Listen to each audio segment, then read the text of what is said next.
Kristo bene data Yesu ashimwe. Ndabashimiye ko mwongeye kwemera kuza kumva ijambo ry'Imana. Uwiteka abane namwe kandi abashyigikire. Muri uyu munsi rero ndagira ngo tuganire ku kintu kimwe kigoranye muri iyi minsi, ikintu kimwe cyitwa kugira ubuntu cyangwa se kugira neza, aho buri wese arimo yitekerezaho, aho buri wese arimo abona nawe ibye atihagije we nabe, aho buri wese ari kubona cyangwa se abenshi bari kubona ibintu bigoye. Ariko burya ntago wabura icyo ugiriramo neza undi muntu mugenzi wawe, kandi ntago wabura icyo urusha mugenzi wawe byanze bikunze, kuko muri iyi si tuba turutanwa byanze bikunze, ntawe ureshya n'undi.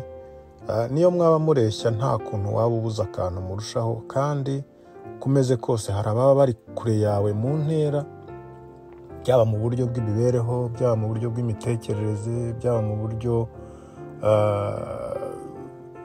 bw'ubutunzi, mu buryo bwose ntabwo abantu bareshya. Niko isi iteye kandi niko izamera kandi niko yamye imeze.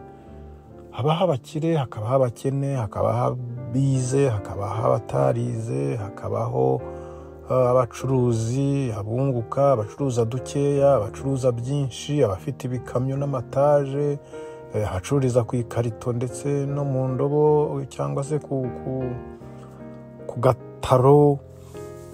Ubwo busumbane buzabaho kandi bwahozeho, ariko muri byose twakagombye kugira neza, kugira ubuntu. Bigeraho rero bibabaza iyo ubonye umuntu yiyitaho we nabe, ugahera ku itariki ya mbere y'umwaka ukagera ku ya 31 z'ukwa 12 nta muntu byibura wari waseka ku bwawe, wari wavuga ati ungiriye neza, Imana iguha umugisha. Wisuzume, urebe, utekereze, urebe niba koko ibyo bintu bikubaho. Akenshi abakozi, abakorera umushahara, ahera ku itariki ya mbere akagera ku ya 30 akora, akabona igihembo. Iyo ahembwe rero ni ukuvuga ngo yego aba yahembwe akurikije akazi yakoze, ariko ayo mahirwe agirwa na bakeya muri iyi minsi, kuko hari benshi bari kubura akazi.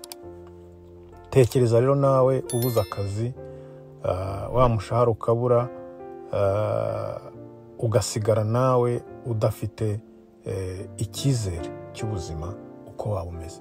Niyo mpamvu rero nabingingaga bene data kugira ngo byibura mu kwezi, mu minsi, iyo minsi 30, byibura gira umuntu umwe ugirira ineza.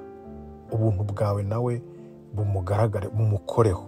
Ugira umuntu ushimisha, ugira umuntu usetsa, kubera yuko hari icyiza kikuvuyeho kimujyaho kikamushimisha. Biba byiza kugira ineza, kandi biba byiza gushimishwa nuko hari umuntu wavanye mu kaga runaka, kuruta ko wowe washakisha kwishimisha mu bindi bintu. Kandi nagira ngo nongere mbibutse yuko ubuntu cyangwa se kugira neza buryo ubisanga imbere. Umunyarwanda yaravuze ngo ineza uyisanga imbere, ngo gira neza wigendere. Burya koko byanze bikunze ineza cyangwa inabi uyisanga imbere, ariko ikiruta byose rero, iyo ugira ubuntu, iyo ugira ineza, byanze bikunze nawe ugirirwa neza, byanze bikunze. Nahoze nsoma mu byakozwe n'intumwa mu gitabo igice cya 9, mu nkuru z'umugore witwa Tabita. Umugore witwa Tabita w'iyopa,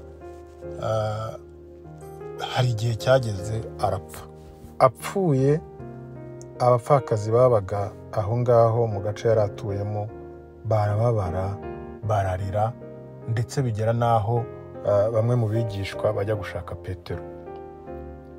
Petero araza, bamwereka aho bashyize intumbi ye. Abapfakazi baramuririra, baramubwira bati uyu nguyu yajyaga tudodera imyenda, yajyaga tudodera amakanzu, bararira mbese bati gira icyo tumarira. Petero rero yabonye amarira y'abo bantu, areba ineza uwo Tabita wapfuye yabagiriye, areba ukuntu bamukeneye, areba impact yagize muri abo bantu, aravuga ati mwiheze mbereke. Yaramuhamagaye, arazuka amuhereza abo bapfakazi ati nguyu Tabita wanyu. Ibi byabaye kubera ineza, kubera ubuntu Tabita yagiriye aba bantu. Natwe rero byahagombye kuduha isomo. Ni ukuvuga ngo iyo ugize neza, abugirira neza, niyo harimo ababyirengagiza, ariko byanze bikunze ntago haburamo abantu bagushimira, bagusabira umugisha, bakuzirikana inshuro zose.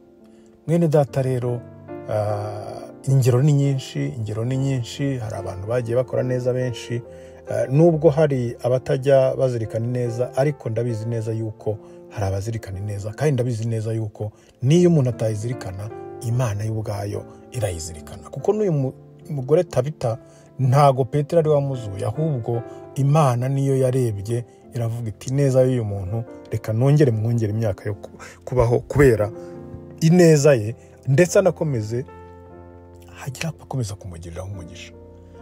Rero mwene data nawe reka kwifata ngo wikunde wowe n'abawe, ubone ibintu byose ubirangirize ku muryango wawe n'inshuti zawe, ahubwo reba umuntu hepfo aho ngaho umerewe nabi, udafite n'urwara rwo kwishima, udafite aho yishyikira, urebe ukuntu wamugenza nawe abashe guseka. By'umwihariko dore turi kurangiza ukwezi kwa 4, ndabizi neza rwose hari benshi bitamereye neza, hari benshi bikomereye, ariko gerageza mu buryo bwose ufite, ugenda ureba, urasanga hari abantu bari munsi yawe, urasanga hari abantu bamerewe nabi kukurusha. Yesu nashimwe.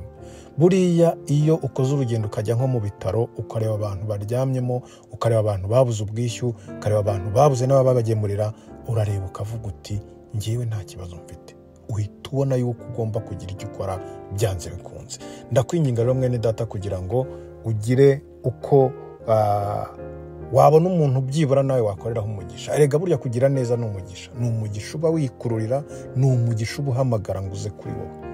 Gira neza, wigendere, uzayisanga imbere. Nk'uko Tabita uyu nguyu yageze mu gihe cya nyuma agapfa, ariko ineza y'abantu bakarira, Imana ikavuga iti nguyu Tabita ndamubagaruriye. Bene data rero, reka tugire neza, reka tugire icyo dukora kugira ngo n'abandi baduhererwemo umugisha, kubera yuko burya hari umuntu uba upfukamye ari mu masengesho, amavi yarakobotse, kandi igisubizo gishobora kuva kuri wowe. Wari uzi yuko hari igihe uba ufite ibihumbi 100, uzi yuko ntacyo bimaze, ugahura n'umuntu afite icyifuzo amaranye amezi 6 umwaka cy'ibihumbi 20. Iyo udafite umutima ugira neza rero, ntago watekereza yuko hari umuntu ushobora kugirirwa neza n'ubushobozi bwawe. Wari uzi yuko hari umuntu uba utegereje umuntu wamubwira neza gusa. Wari uzi yuko hari umuntu uba utegereje umuntu wanamubwira ati ihangane, komera. Wari uzi yuko hari umuntu uba utegereje kugira ngo umuntu amubwira ati ibi ngibi urimo bizashira, ibi ngibi urimo Uwiteka ashobora kubigukuramo, ibi ngibi urimo ushobora kugirana gutya na gutya na gutya ukava muri iri korosi. Hari umuntu utegereje ijambo nk'iryo ngiryo kuri wowe. Mwene data rero, funguka, gira neza, ugire ubuntu muri byose, haba mu mvugo, haba mu gukora, haba mu bifatika, ugire ubuntu, Uwiteka nawe azaguha umugisha. Mana data, ngushimiye yuko utambukije ubutumwa, kandi ngushimiye yuko Mwuka Wera agenda akabukurikira, akabwira aba bantu ibyiza byo kugira neza, ibyiza byo kugira ubuntu, kugira ngo batangire mu bushobozi bafite, mu byiza byose wabahaye, bagire neza, bagiraho bavana abandi, bagiraho babageza, kugira ngo twese tubone umugisha, kugira ngo twese dusubizwe, twese dusubirizwe muri bene data, kuko nicyo udusaba, nicyo waduhamagariye kugira ngo tubere bene data umugisha. Bagirire neza rero, baha umugisha muri uku kwezi gutangiye kwa gatanu, bagirire neza ubibagize ibi byose bahuye nabyo mu kwezi kwa kane, maze ubagure umugisha imishinga yabo, maze bagirirwe neza nabo, bagirire abandi ineza, hanyuma nabo babagirireho umugisha, mu izina rya Yesu Kristo umwami wacu niwe mbigusabye, amen.